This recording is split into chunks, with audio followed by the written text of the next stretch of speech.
Good evening. Welcome to the Aspen Center for Physics. My name is Marisa Walbert, and I am the Office and Communications Manager here at ACP. Thank you so much for joining us this evening. We have a few folks that are coming in, so if you wouldn't mind giving them a little space as they make their way through the aisle, that's much appreciated. Please take a moment to silence your cell phones. This is being recorded for educational purposes. And my spiel today is pretty short, so I'm going to hand it over to Karen, who will introduce this evening's speaker. Thank you.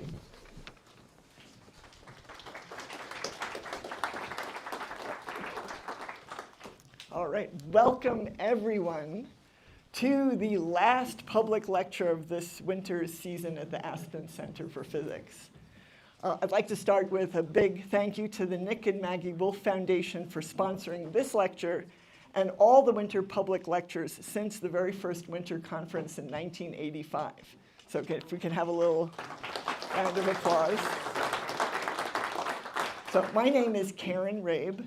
I'm from the Physics and Astronomy Department at Rutgers, the State University of New Jersey, and I'm one of the organizers of this week's conference. My personal involvement with the Physics Center, which includes being a past president, goes back almost 4 decades, specifically to the summer of 1987.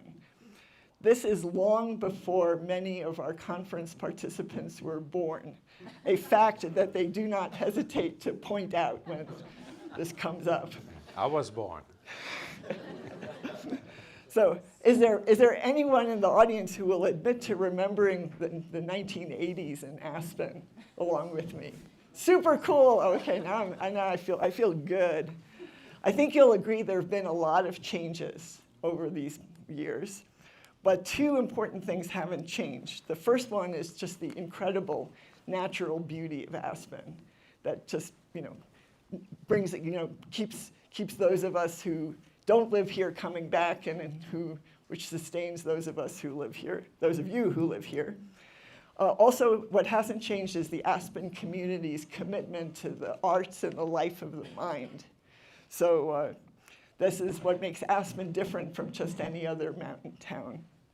So I want to say a second, just as big a thank you to all of you for your interest in learning new things that brings you to these lectures, for your intellectual curiosity.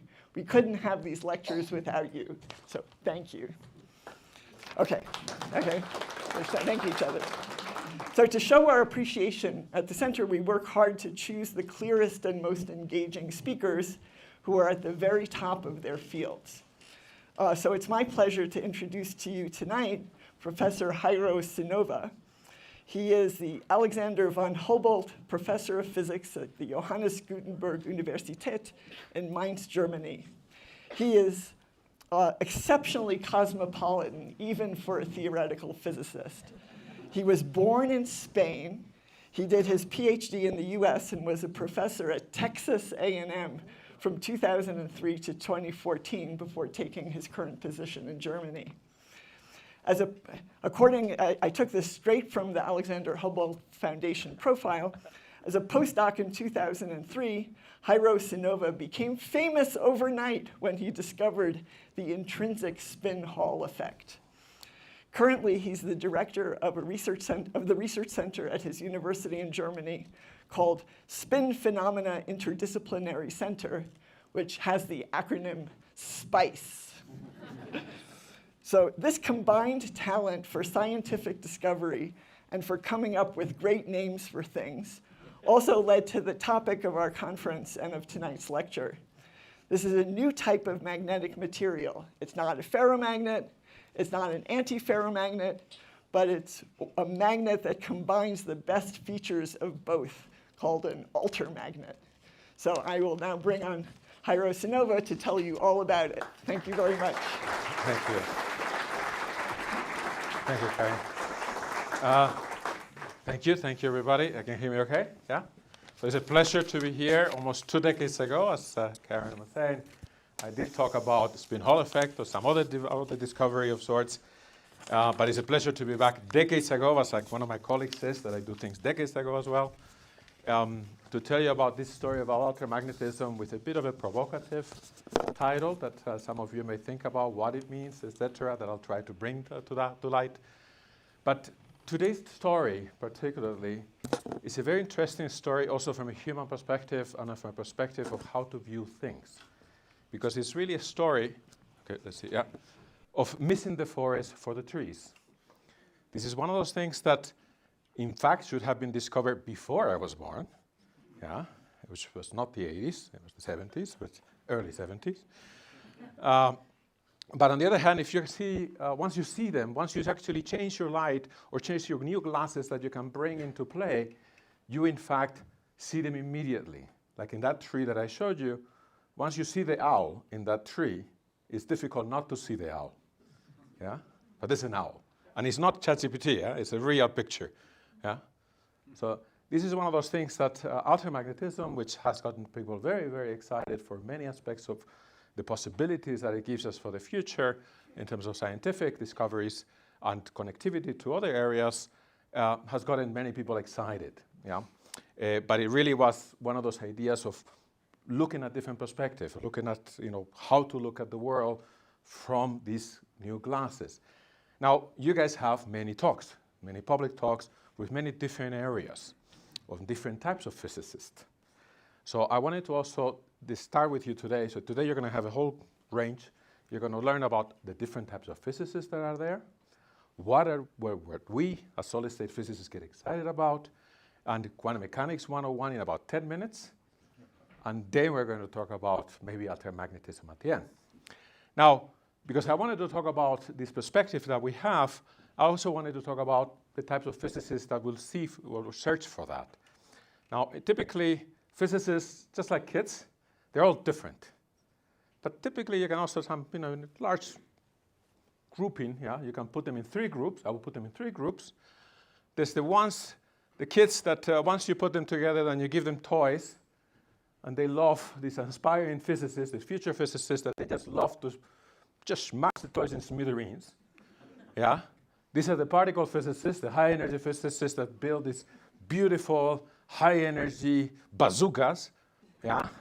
Which, with them, they are looking for the quantum alphabet, for the quantum letters of our universe in a beautiful way. And I'm coming from Johannes Gutenberg University. This is in Mainz. So this is actually one from the Bible of Johannes Gutenberg, an A, I think it is, I'm not sure. But these ones, they're coming up with this it's all about hot stuff. Because at this high energy, it's very hot, and then you just get spewed out the elementary particles, which upon everything is built. Then you have the other set of group of kids that they love these letters, and they like to build words from those letters. These are the ones that are making the vocabulary of the quantum vocabulary of our universe. And these are the aspiring atomic physicists. They are all about bright stuff because they build these beautiful lasers with which they actually try to very precisely study atomistic things like atomic clocks, etc., that you see. And it's really building those words. And then come other physicists. These are the kids that are playing the playground that are a bit loud. They like to talk a lot. Yeah. And then what they like these words. They like to take these words and build stories from these words that emerge. Because the words themselves, they're very precisely understood. But how you put them together can be a completely different phenomena. And this is us, solid state or condensed matter physicists, they call us. And these are the aspiring physicists that they try to tell quantum storytellers. That's what we are. So instead of thinking of us as quantum physicists or quantum solid-state physicists, it's better to call us quantum storytellers. Okay? All good? Now, so you have the quantum cryptographers, the quantum light makers, and the quantum storytellers. And with those, like all the children that have to play with the rules, with the games or the rules of the game, you have some strange rules in the game of quantum mechanics, of the quantum world, that you have to play by. Now, the first rule came to us from Schrödinger. So Schrödinger came up with an equation, a very famous equation, not just his cat, that suffers a lot, but it tells us that with this equation that in fact particles behave both at the same time like waves and particles. Now, I'm not going to go into the details of what that means and the philosophy because it will give you a headache. But one thing that it has, by being that property of the wave, is that it makes your energy, the energy you're allowed to have, quantize. You're not allowed to have it continuous from 0 to infinity, like in Newton itself. You're allowed to have it only by steps. So you have a minimum energy and then a larger energy, and that's going to be quite important for the building of this strange quantum world. Because Newton, as he was thinking about this apple falling on his head, that was continuous. Essentially, you can have any energy from 0 to whatever you like.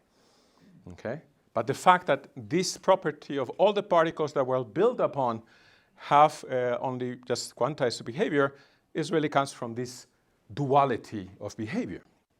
That was one. It was very interesting. People were very excited. But immediately, there was actually at the same time, as you remember, it was back in the early 20th century, that also special relativity was around, where Einstein had told us that we have a speed limit, a speed camera in the universe. But Dirac came along and said, well, why don't we put those two together? Because if you have a speed limit and these guys are obeying that, we better have them together. This one is just for low speeds, yeah. But if you get a Porsche or something very speedy, you want to make sure that you also are describing these particles that are behaving very fast, particularly the high energy particles. And this is where he came with this idea of extending this and uniting that in this rule game of what is called the Dirac equation. Don't worry about what it means. But what it was very important that from this, it emerged that all of the particles have two properties that are coming from this quantum world. One of them, the charge that they have, which we know about. Another one, something that is very quantum mechanical, which is called the spin. Okay, that's where the spin phenomenon is coming from. You can think of it a bit like a little magnet attached to it, but it's really not a magnet. Or think of it like a color, red or white, something like that. But that property was very interesting. That was just a property to you. But then Pauli, who always looks very unfriendly, but that's the only picture I have of the guy. I look at that, it gives me anxiety a little bit. Okay, he's more friendly looking. He was more serious. Swiss or something. And then Pauli said that, look, it turns out that this spin itself comes only, just like quantum, and here these pieces that you can have quantized, it depends on the actual environment of the numbers that you can have. But the actual spin comes in what is called the Planck's constant. This is the universal measurement of this angular momentum of these particles. But just like in Aspen, it comes in half or wholes. Like when you go skiing, you can have half a day ticket or a whole day ticket. Not other, yeah? Otherwise, you don't ski unless you walk up, okay? So it's very similar here, but this gives you a very, very, very important property that then you have what is called fermions, which are the ones that only take the half, or the bosons, which take the whole. Now, the bosons themselves, they tend to be friendly. They like to be together.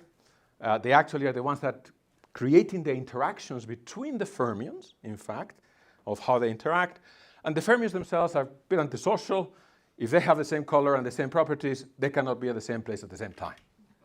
Okay? So that's one of the properties that is important. Now, I also want you to understand that in this case, this is actually, let's play the game of, one of the important fermions. So in this soup, by the way, that the quantum alphabet that the high energy physicists find for us, these are all the possible particles that were built upon, the elementary ones. But in reality, some of them are bosons, the ones in the inside, the fermions on the outside. The most relevant to you see there are going to be only a few that are come together at low energies, beyond the Big Bang. But the king, and the one that is actually the most special for technology, is this electron, which has a spin half. It has the two colors, spin up and spin down, so red or white, or it has a charge. And this one is the one that we're going to use. So let's actually play around to see exactly what it actually means. I just want to be clear that, for example, if you have, with these rules, if you have I give you 4 electrons, and I want to put them in an atom, and then you have here the steps that you can actually have in terms of energy. But in here, I have an electrons with 2 colors and 2 colors, so these guys cannot be together. So if I'm going to build my electron in terms of the cost, because nature just wants to have the lower cost possible. It's very frugal, like in Germany. Germans are very frugal, yeah. Then this is the only way you can actually do it. You can put these 2 guys together because they have the same different colors, so they're allowed to be in the same rank of the stairs. But then the next one has to go higher. So the total cost of what you have in here is 6e, whatever that first cost. It is very different if the electrons behave as normal classical particles, because then they will choose the lowest possible one. They will just go down to the 0th energy, and it will be like a zoop. This is one thing that I want to actually be very clear today.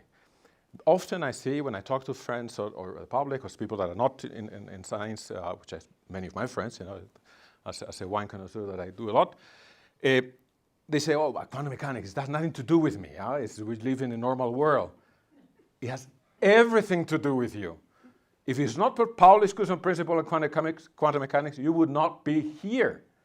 The stability of all matter is due to this exclusion principle. The fact that these fermions don't like to be together, they need to build up, and that's the stability that we have. Without that, it wouldn't happen. So this quantum world in reality is very much emerging from below to make you be here. Now, but it's not all. With this one, now what you want to understand is what happens once we start lowering the temperature to our temperature. Because sometimes you may feel like you're hot, but it's nothing to do with a Big Bang, okay? In here, you start very hot, and then you take the temperature of the Big Bang, and this one, where you start with the standard formula, with the standard model formula, this is a very tiny, it looks tiny, but if you expand it, it will be like the size of this room, yeah? Now, this one is explaining very clearly the individual elementary building block particles, this alphabet, these A's, B's, and C's, this quantum A, B's, and C's. And it's very successful in finding new ones, the Higgs boson and the Higgs that you've heard about. And once it starts cooling things down, these things come together thanks to the bosons that make them interact together, and it begins to give you the protons and the nuclei and the electrons and the soup that you have. Now, once you start lowering it down, you actually say, okay, with that, I'm actually going to get to the atoms themselves, the one that we actually, the atomic physicists, study very precisely. And this is one of the first times that quantum mechanics was beginning to be seen, because they would actually take these atoms, heat them up in these lamps, look at the spectra, and they wouldn't see a continuum of colors. They see specific colors, very, very specific colors, like the hydrogen, neon. There will be not all of the colors like you thought you could have in a prism from the sun, but all the different colors. And this science, particularly the atomic and the quantum optics science is called, that area, is a fairly precise one. It's one that we can take these ones, and because here these equations that describe things that are used to describe them is only dealing with 1 or 2 individuals, or 5 or 6 or even 50, you can actually calculate it extremely precise. I don't know if it's still, I think the atomic clocks still build up on this. I don't know if it's the standard one. Somewhere in Colorado, in Denver, not in Denver, in Boulder, the NIST will tell you how they actually are doing the standard of time, yeah, of the second, how it's defined.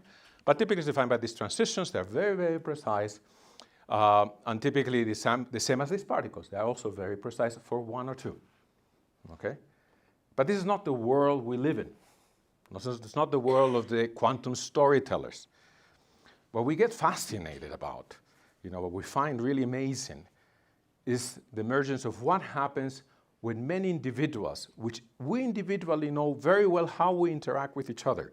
Yeah? Like one-on-one, you can predict extremely well what you're going to do with each other. And we know those rules. Those rules are not new rules that will come up. Those rules are pretty set.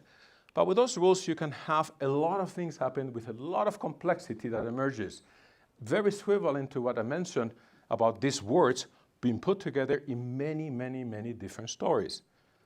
Now, in here in nature, this emerging complexity in nature that we talk about all the time, this is the world of condensed matter of solid states. This is what we like to talk about. You see it also in classical world. You don't have to go to the quantum world.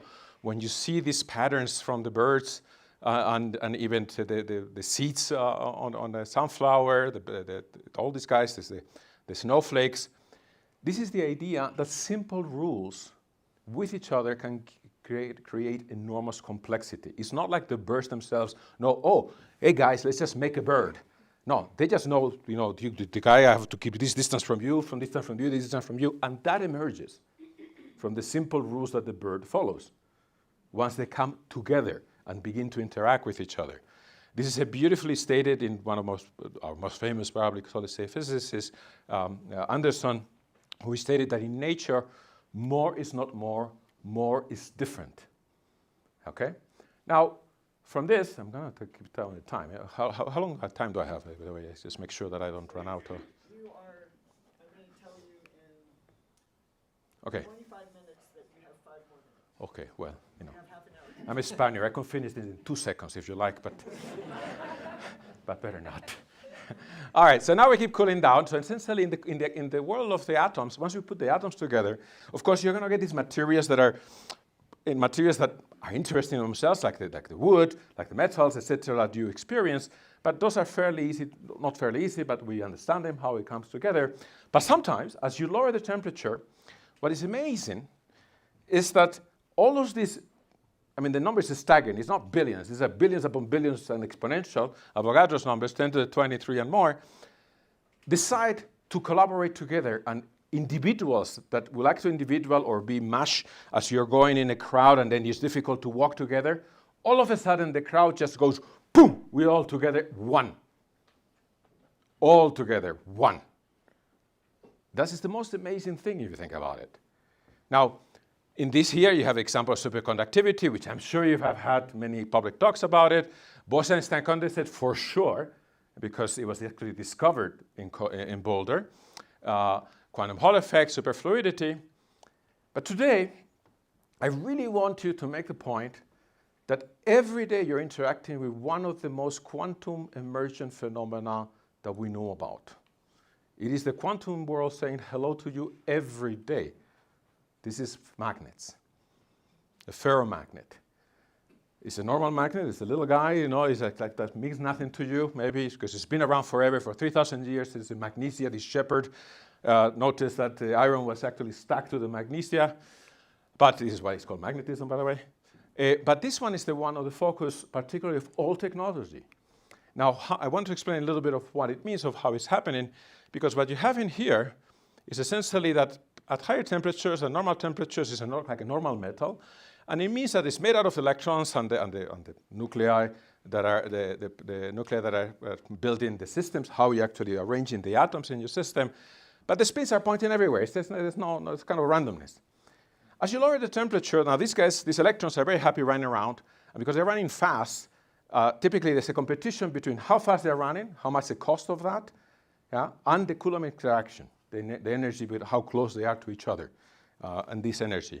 Now, in this case, typically as they lower the temperature, sometimes you say, then I begin to be on top of each other because I slow down, and I have more probability of being on top of you, and that costs a lot of energy. Unless, Pauli says, if I become the same color, if my spin points in the same direction, all of a sudden then you're not allowed to be next to each other, and then you will actually lower your energy.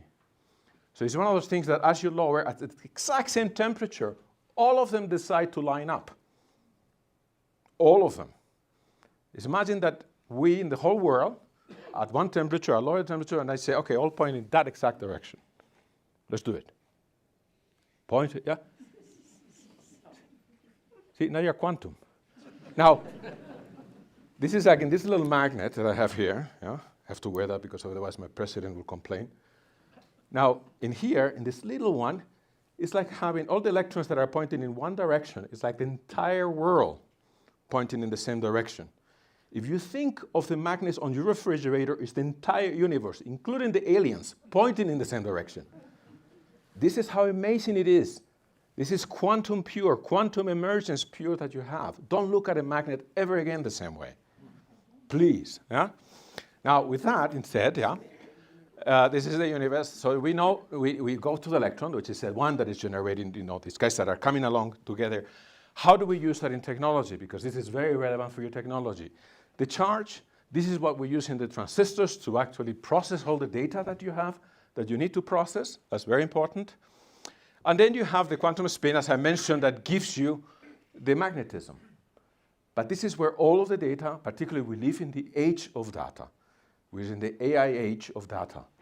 Yeah, before it was the silicon age, now it's really the data age, as you can see. And almost everything is stored in hard drives. Yeah, you will see that. We'll talk about hard drives. I'm going to explain to you how a hard drive works in a very clear way, I hope.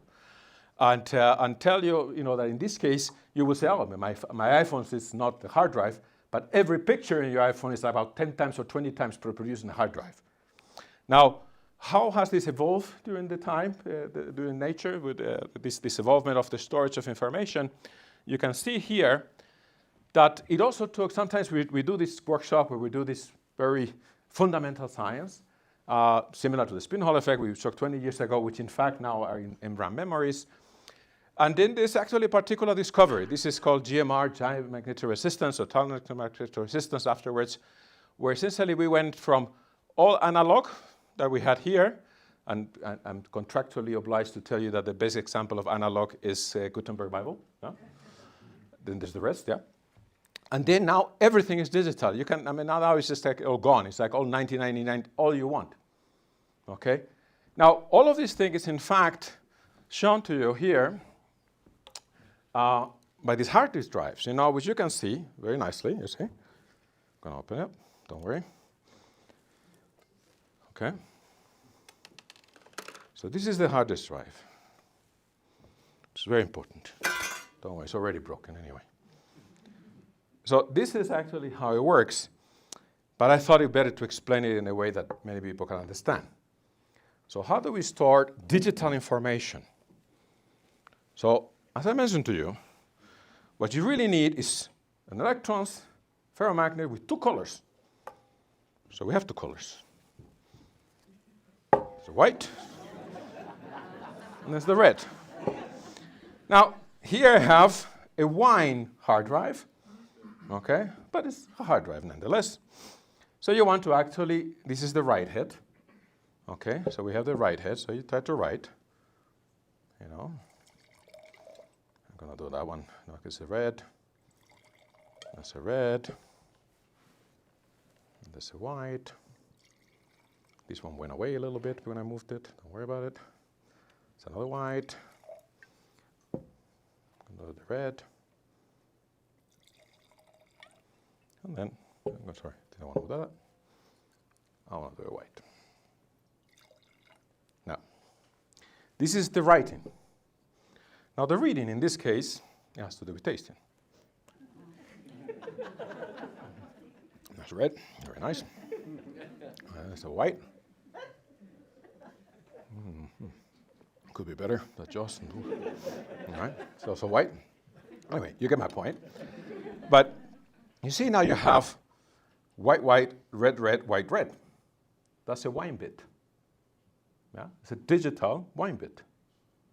It's exactly how it's working on your on your hard disk drives. They just go along. I have a picture that maybe shows it better. So you see, there they are. This is the wine hard drive version. Yeah. So then you pour it. Oh, it's just terrible. It has to make sure that it's red enough, I guess. And you can also do the white.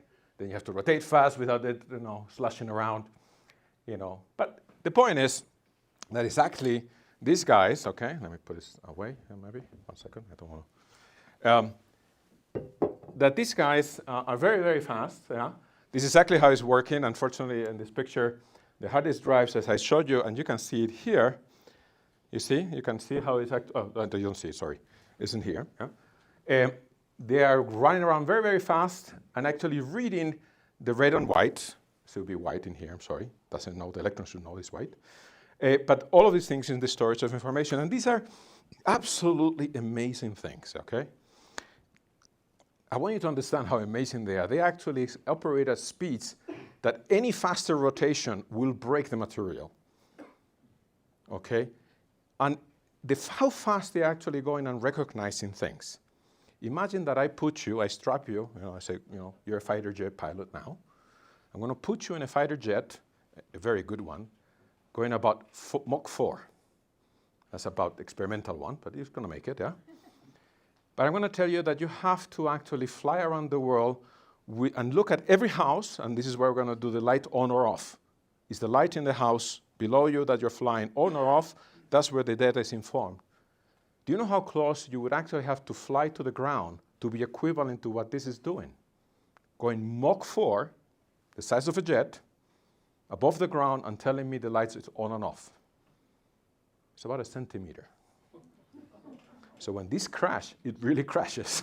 Okay? It's like whoop-boom! Yeah? Okay? So this is amazing, yeah? Now, how has this evolved?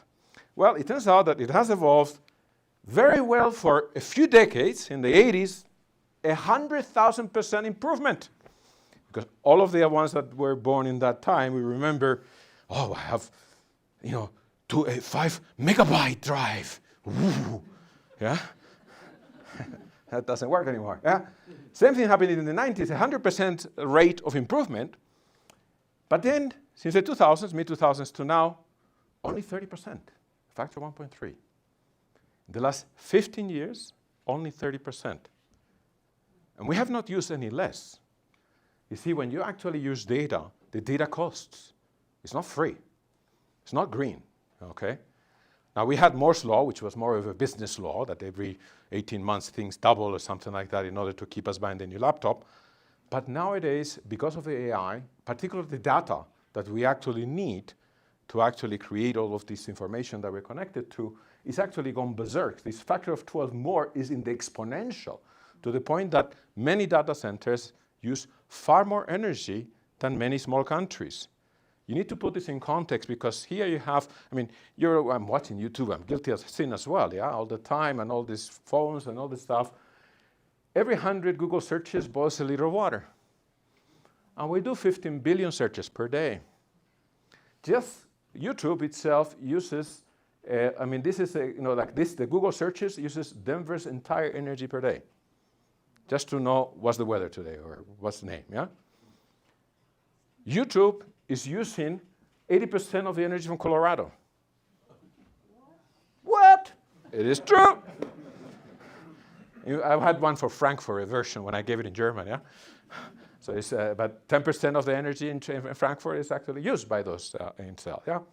So, we're stuck, lots of data, lots of things. And the reason is because in here, how fast these guys can switch the ferromagnets, because it's, for instance, wine. In this case, if you drink it a lot, it kind of slows down. So essentially, you cannot put that much wine together.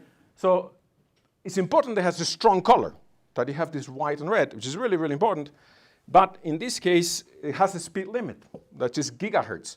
And you saw that, before you have these gigahertz on your drives, and it never went beyond that, did it? When they were selling to you in the 80s, I'm talking to the guys with my same colors hair as me. Yeah? So it didn't go very well. Now, in this case, the question is, do we have another thing, that we can use? Now, in this case, we do have it, yeah?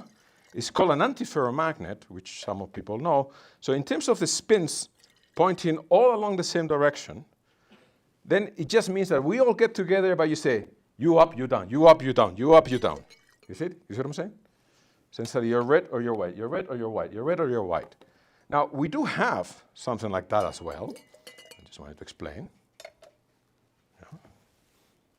It's rosé. You see, but if you take out rosé, yeah, let me try to write your data with the rosé in a digital form. It's going to be rosé, rosé, rosé, rosé. Yeah, you see? It's not going to help you in terms of distinguishing. You can only have rosés. That's not much of a bit, is it? Now, what we did actually, but on the other hand, it is much faster. It's much lighter. You can drink, and it's no problem, yeah? Now, in fact, it's much faster. And why it is much faster? Because when you're lined up, it's like dancing by yourself. when you're like this, you come together with the interaction, and it comes together. It's like dancing the tango or something that is much faster. So two dance much faster than one. And we know this. So we wanted to use this, and also not only that, because these guys cannot be close to each other all the time because the magnets can override each other. These guys could really pack it up. You know, they can pack a punch. But on the other hand, as you say, it is rosé. So you cannot do digital storage that way, which is what we depend upon. But we try to make it, you know, you can make some rosés a little bit redder, a little bit lighter, but still rosé, really. Yeah? You really need these strong colors. Now, so we were at that conundrum. So we were actually, in fact, about 10 years ago, working on that. And then we were scratching our heads, do we have something different? Are we missing something? And then came along, as usually comes along, a brilliant mind. Yeah? He's here today. Where's he at? Somewhere. Okay, so then comes Libor Smekio, one of the most brilliant kids I know. And he says, you know, Jairo, I think I got it. What's the problem? You see, I think it's just too simple. Yeah? When people think of a cow, this is what you think. That's a cow. When we think of a cow, yeah, as the theoretical physicist, that's a cow. Now, you know, sometimes the fact that it's spherical, it doesn't really help you because it's just spherical. You know, where's the tail, where's anything, yeah? So you say, you know, what we should do is still keep it simple, because in here what happens is that you're actually, everything is canceling each other out by thinking of these as spheres. But perhaps they're not spheres. Perhaps it's not a spherical cow after all. Perhaps indeed the environment inside, they're not making it quite spherical. Perhaps we should think of a spherical cow. Yeah? And then, you know, this is the idea that these blob-ups in here, they're not like this, but they're like this. And to you, this looks very similar. But is it? Yeah? Because this thing will have these speeds, very important speeds, very fast. But will it indeed have the strong colors that we seek? Now, for this, that's very fundamental science, you know, I was told that, you know, I had to do experiments. And I work hard, so I actually asked my colleagues to actually build for me an altermagnetic bottle to explain what it is. All right, so I have to move this a bit. Sorry, hard drive, bye-bye. Now, there we go. Here's your altermagnetic bottle. See, it's nice colors like they want anything. Now, I'm going to pour, where's the thing? It's a rosé inside. Sorry, can you see? Oh, sorry, I need to show you. Is it weak as well? Where's it gone? There you are. Hello. There you can see. All right. So I'm pouring this guy in there. Very important bottle. This goes all over the place. Rosé. Got it. All right. I think it's enough. So for the purpose, I want to drink the rest later. Yeah. All right. So this is clean enough. Clean enough. So here you have your rosé. Yeah. Put rosé in. This is white wine out. You see? And if you rotate it, this is red wine out. And that's an altermagnet.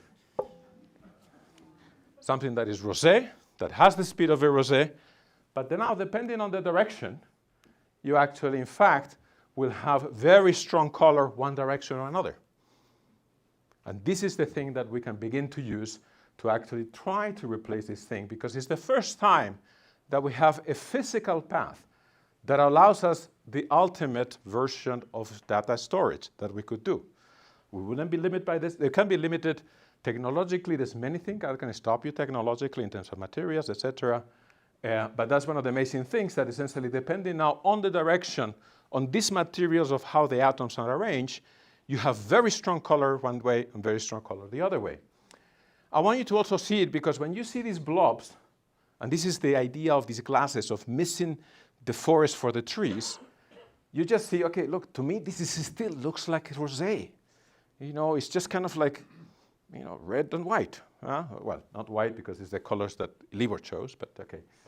Now, in this case, what is important is to bring this guy in, and then you say, look, these guys are made up of these two things, but the best thing is just to use the glasses. Use glasses that show you the spherical cow or the one that shows you the flowers. Now, if you put the one that you just think of these as spheres, and you put those glasses in, you see the middle will be dark. This part is dark. There's no color. It's like the two on top of each other. If you put the other glasses on, where only that part you will see, the flower part, you will see that it's exactly the same in each of the parts. It's the same one. Remember, before this was blue, magenta, magenta, pink, etc. Now they are all the same. And these are the glasses that you needed. They're called the symmetry glasses, where you essentially are able to just put in those on to really tell me what this material is, how you spontaneously line up. But in terms of lining up with the spin in one direction or another, you recognize that they made a cloud. And these clouds and these forms, they're very fast, but they're also aligned in a way that allow you to actually use it. And you can see why, in this direction, if I go in this direction, it's going to be, in fact, magenta. This is actually the rectangle, the big part of the rectangle that counts. And if you go in this direction, you will be that cyan color. Now, with this, you could actually list all the types of materials. But one thing that was surprising, that once you make the list of known materials of how these spins are arranged, that in fact, you had more altermagnets than ferromagnets. Ferromagnets are very important for us, but we have more of the other ones. Antiferromagnets win. Okay, they still win. Quite a lot of them we have in nature, in fact. But altermagnets, we actually have quite a few more than ferromagnets. And all of us are paying about $30, everybody in the world, paying about $30 per year for about 3 ferromagnets, okay, which are the ones in the technology in these hard drives, okay? So in this case, we got excited that we just don't have 1 or 2 exotic, flower arrangements of magnetic flower arrangements. We have, in fact, a lot in front of us that we already know about. And this only represents about 10% of all known magnets. They're just the ones that are very well characterized. Now, this was, of course, you needed to see it. So this is actually the experiment that really ended up just proving it all, that this was what you can see. Don't worry about what it means. It's just essentially a quantum picture. It's like having the camera. I should look good. You're getting my side. Like that camera, but in the quantum version. Yeah, this is the ARPES, the angular resolve phenomena that we can do. And that this is actually quite nice to see. I think I really destroyed that one now. Now let's go to see what are the consequences of these guys, yeah? I think I still have a few minutes, yeah? We're going along, okay? Good. 5 plus. Yeah, 5 plus, good. Now, one thing that is important, what are the properties that this is giving us that are actually getting us not only to study these things, but also from the perspective of the possible paths, physical laws allowed that you can actually do. It has important consequences in artificial intelligence because it gives you a very natural material to do AI with. I'm not going to go into that in terms of, there's no time for that.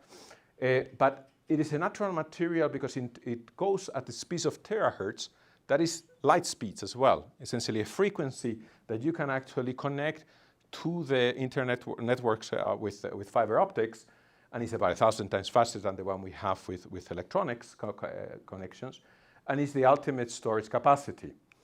It's about 500 times this. When you actually connect to this ultimate storage scaling of the energy that it costs, because speed, it also has to do with the energy cost per bit, is a factor of 500. It's a factor of 1,000, in fact, but if you go down, it's a factor of 500 if everything goes well. Now, at the moment, according to our current technology, essentially we're using about 7% of just storing information in the entire world. Yeah? It used to be much lower. It is projected to be about 20% in another 25 years. So that's not going to be nice. But if you go by a factor of 500, that means that it's only a fraction of a percent.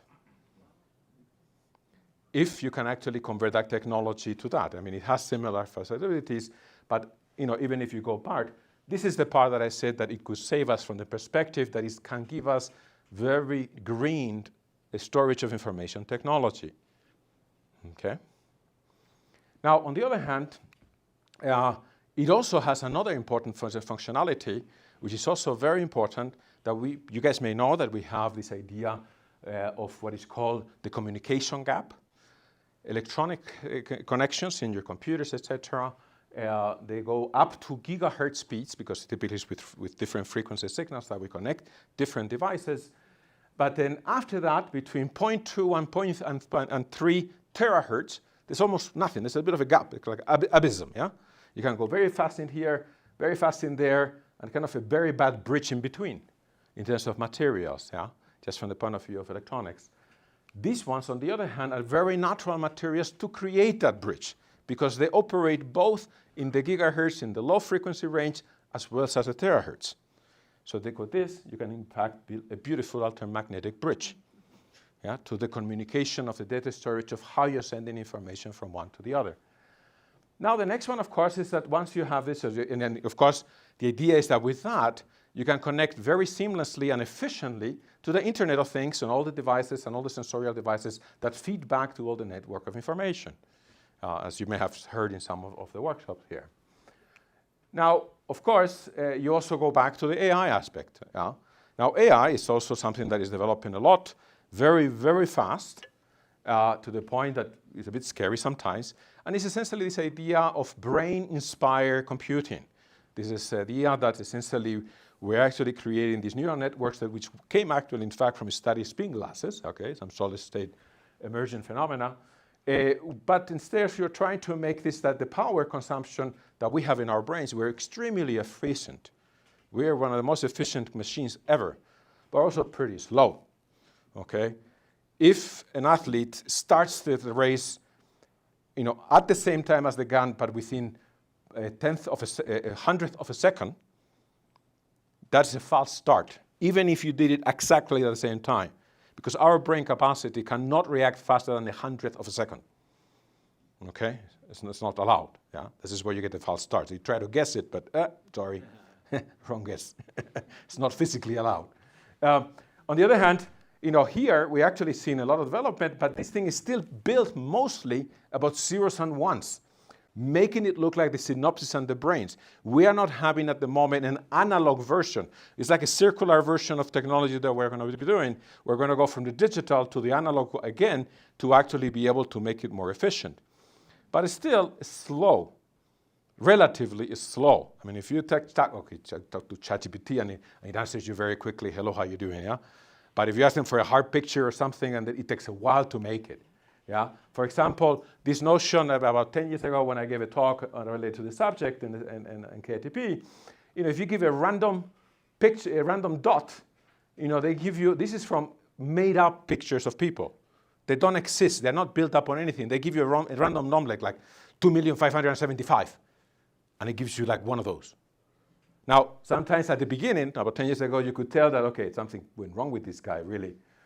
She looked much better, she was okay, and there was all this randomness to the point that now we're actually having a guest ad in Vogue, a magazine, yeah, that it was very difficult to tell that it's not real. This really comes from a random number, okay, and just essentially these layers of things like that. But it takes time.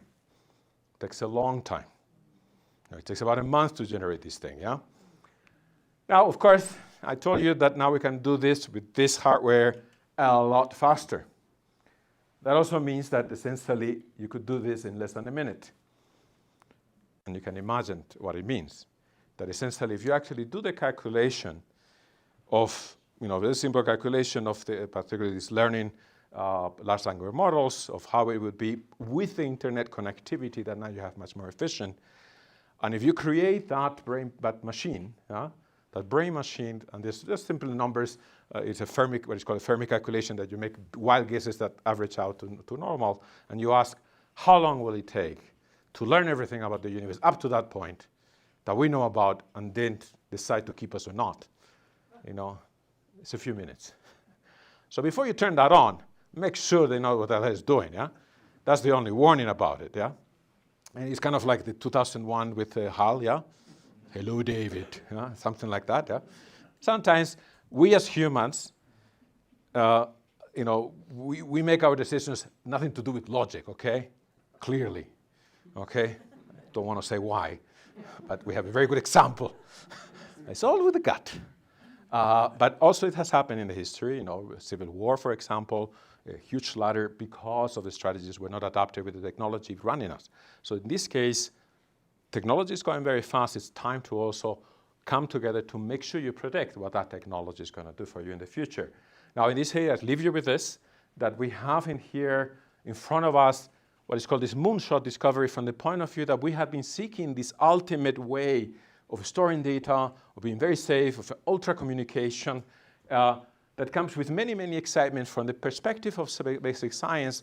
What has gotten is a field, really, it was 4 years ago that this was, now it's like, 5 years ago, so 5, 6 years ago, that was predicted. It's now an entire new field, overnight.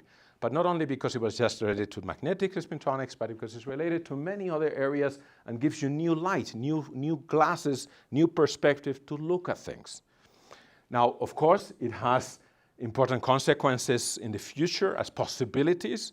I'm not saying that you're going to have an altermagnetic computer tomorrow, okay, or the next day. But on the other hand, it comes with a lot of thumbs up and a little bit of a warning. That's the only thing I wanted to. It's not a doom, but it's a warning because in this case, these things are going to become real in terms of a nefarious way of using technology, as we can see. Now, it's not over yet, yeah? It's, of course, this was very nice. It was, the thing has increased, as I mentioned, going from our 2 articles to now 800 or probably many more that we have per day in the archives in our colleagues. And it was very nicely, highlighted as the breakthrough of the physics breakthrough of the year in 2004. It won versus, of course, HIV vaccine won that year. That's fair enough. But you've made it in science, Not when you appear in Science or Nature, stuff like that, yeah? When somebody else shows up.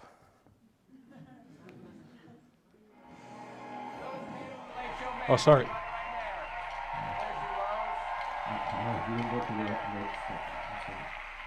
Now, folks, science, folks. Now that that's out of the way, it's time for my science-based science segment. The sound of science. Hello, science, my old friend.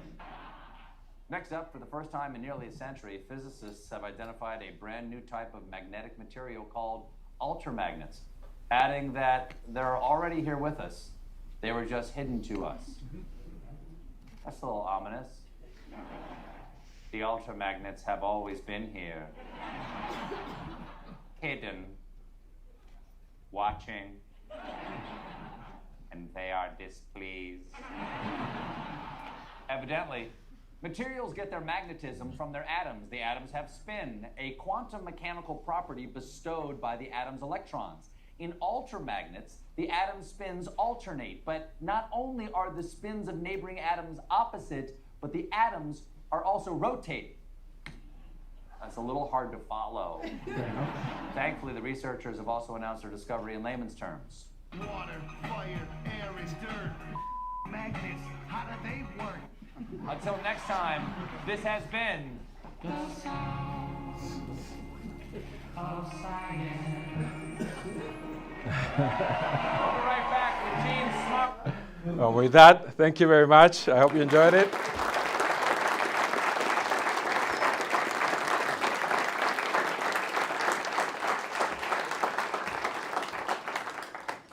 Now I need some wine.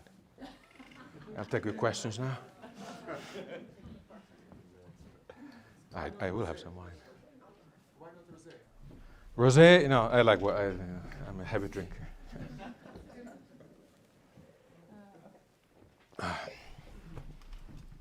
Thanks for the talk. How stable are these altermagnetic materials? Very stable because it's antiferromagnetic. There's many, with all the ones, the 220 candidates that we have, there's many that are way above room temperature. So essentially, remember that this is something that we had in front of us. It's one of those things that we didn't recognize because these properties you had to look for. So these materials that I was talking about, the 2000 that I selected from that table that you were seeing, these are very well-known materials with very critical temperatures, at what temperatures they order.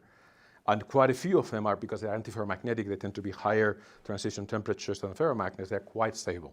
So once you magnetism and magnetic order is quite stable often. There can be some other ones that are not, but in this case we have quite a few candidates that are really room temperature. So that's not, the temperature is not the issue, it's how you get a handle of them is the issue.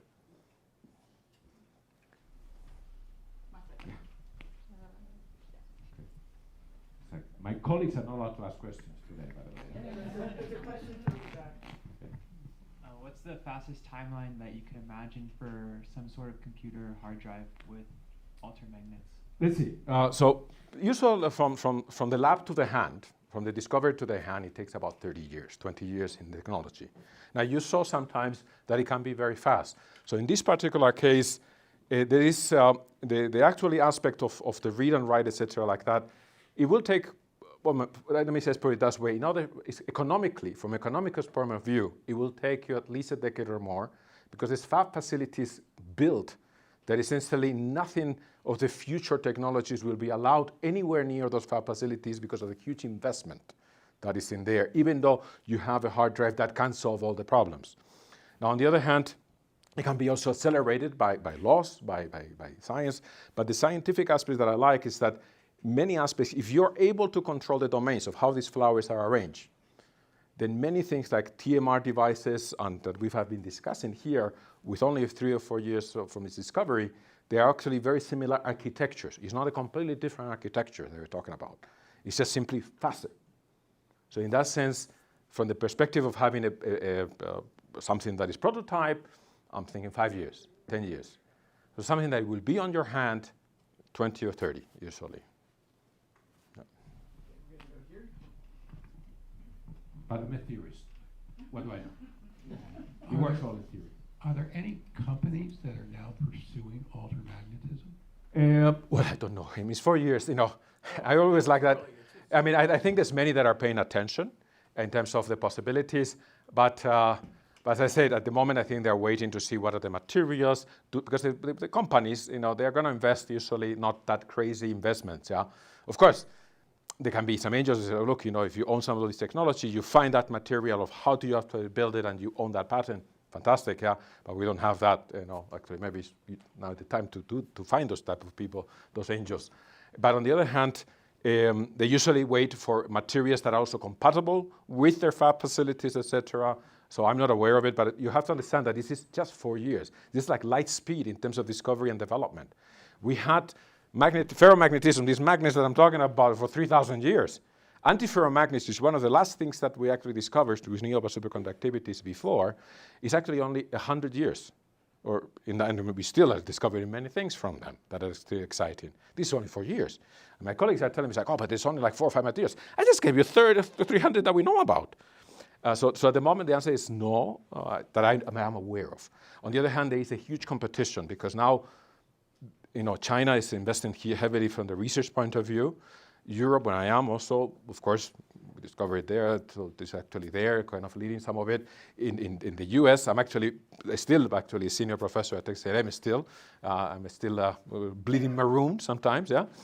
There's also a huge MURIF, and then this is why we have all of these colleagues here accelerating the research. So I expect that very soon there will be some that will be interested. I hope so, yeah. I can tell you one anecdote that, 2 decades ago when I gave here the talk about intrinsic spin Hall effect, which has nothing to do with this, yeah, the effect that I discovered, that we predicted and it was discovered, not in a million years would I have thought that is practical. It is now in the MRAM technologies. Also 20 years ago. And I would have not been that excited like I am with this.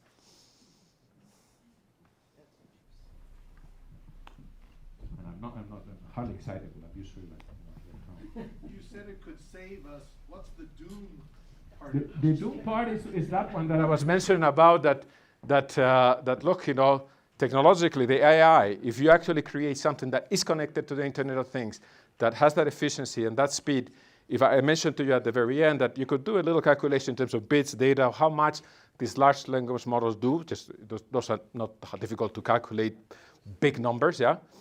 And you calculate how long will it take to analyze all that data, generate more, and decide to keep your or make the decision, autonomous decisions already connected to everything. It is not, and right now you can turn it off. You can start it, you can turn it off. It will take months, years to get to that point. At those speeds that are 1,000 times faster and more interconnected, the calculation, at least when I did it, is minutes, it's maximum an hour. The doom is the fact that sometimes we tend to develop technology not understanding what it's taking us sometimes. That in this case, as we develop this technology, and this is what I wanted to be provocative, that we have to talk, when does these neural networks become a culture? When do they, there's some of those things is working, but we don't know exactly how it's working. And there's a lot more understanding. But certainly, this is where the warning comes from, the doom part. So you think it's possible that it could take over humanity? Oh, that's the doom. That's the doom version. There was a colleague of mine sent me one that a very nice cartoon that said, this guy that says like, Google, please play some music, please. The friend asks, like, why are you saying please? I said, just in case.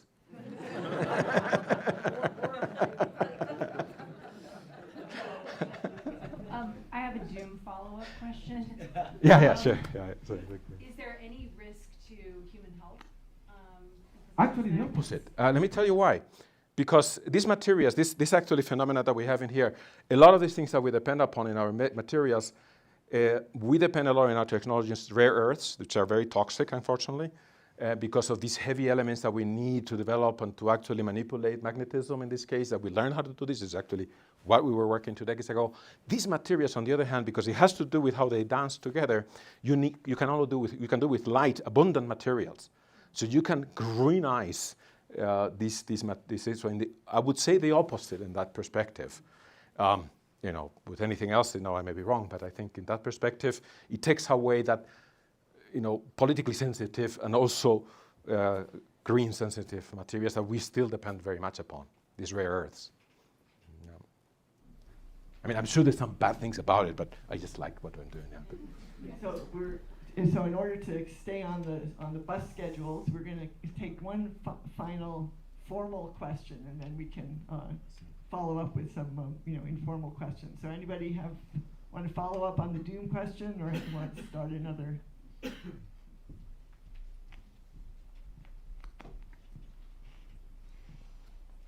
I'm going to get off the doom topic, but so I can understand maybe roughly how this could replace the spinning disk drives, but how would it modify transistors, or is it going to replace transistors, or I think how does it spread into technology? And especially right now, transistors themselves, now you're having a change in technology that you're going to memory on chip type of memories, Emergent technology. That is, some of the fab facilities are having those ferromagnets switching at those gigahertz speeds, but now on the chip itself. This is due to the spin Hall effect that I was mentioning about, or spin orbit torques that we're developing. And the idea is to go away from some of these, which are still mechanical, but still you're going to have for a long time these hard disk drives. That this one will just become denser. It will be smaller. And in fact, one of the limitations is the speed of how they switch. The magnet itself, not how fast it's moving. It's actually that. But going into the Emergent technology, which will be on chip, that will also allow you to go to the terahertz. And that's the point, that essentially you're also bridging that communication gap. Don't underestimate that part of the technology. Yeah. Very good. Exciting, eh? Quantum storytellers can tell a story, eh? Yeah. Thank you. Thank you.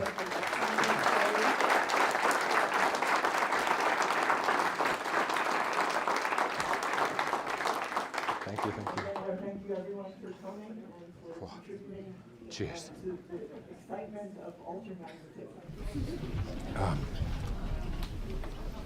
All right.